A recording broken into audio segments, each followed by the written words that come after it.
সচেতন। ঢাকা বিশ্ববিদ্যালয় টিএসসি চত্বর থেকে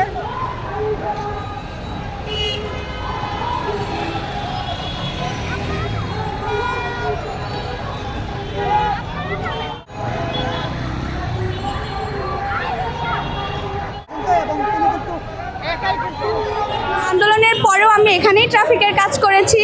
পরে আজকে যখন আবার দেখলাম যে আমরা তো আমাদের যুব উন্নয়ন থেকে ট্রেনিংও দেওয়া হচ্ছে, তো দ্যাটস ওয়াই আর কি এখানে যখন দেখতে পেলাম, আমি যেহেতু এখানে কাজ করেছি যে ওয়ান কাইন্ড অফ এটা আমার পয়েন্ট, আমি এই পয়েন্টে তো আমি যখন দেখতে পাইছি যে জ্যাম বেঁধে গেছে, তো আমি আবার সেটা ঠিক করার কাজ।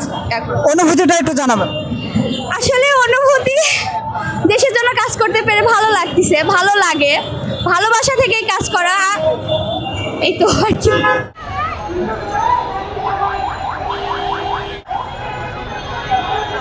আবারও কিন্তু পুলিশ ফিরে এসেছে এবং তাদের দায়িত্ব পালন করছে। এখন আসলে আরো কতটা সোচ্চার হওয়ার দরকার বা কি কি পদক্ষেপ পুলিশের গ্রহণ করার দরকার যেন এই বান বাজায়, তো তাদের উদ্দেশ্যে আসলে কিভাবে বলবেন বা কিভাবে সোচ্চার হতে বলবেন?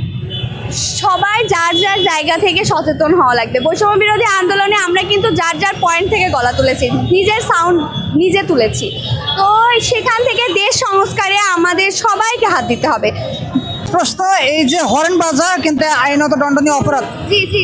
যারা অতিরিক্ত হর্ন বাজায় তো তাদের উদ্দেশ্যে আসলে কিভাবে বলবেন বা কিভাবে সোচ্চার হতে বলবেন?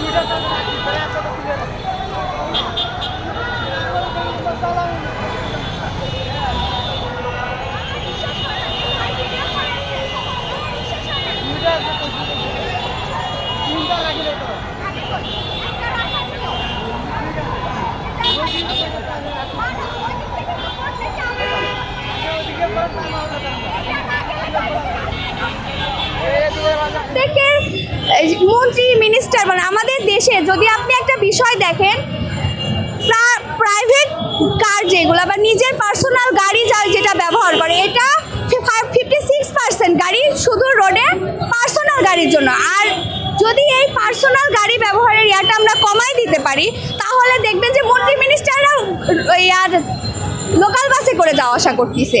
আসলে একটা বাসায় দেখা গেছে যে একটা বাসায় 5জন মেম্বারের জন্য 5টা গাড়ি, তাহলে আরও যারা আছে, এই যে এতগুলা গাড়ি তো প্রয়োজন নাই, আছে কোনো প্রয়োজন নাই, এই গাড়িগুলোর জন্য আরও জ্যাম হয়। এই গাড়িগুলোর এক্সেস এইগুলো আর কি একটু নিয়ন্ত্রণ করতে হবে। একটা বাসায় একটা গাড়ি যথেষ্ট, প্রত্যেকটা ব্যক্তির জন্য তো গাড়ি আর কি প্রয়োজন নাই।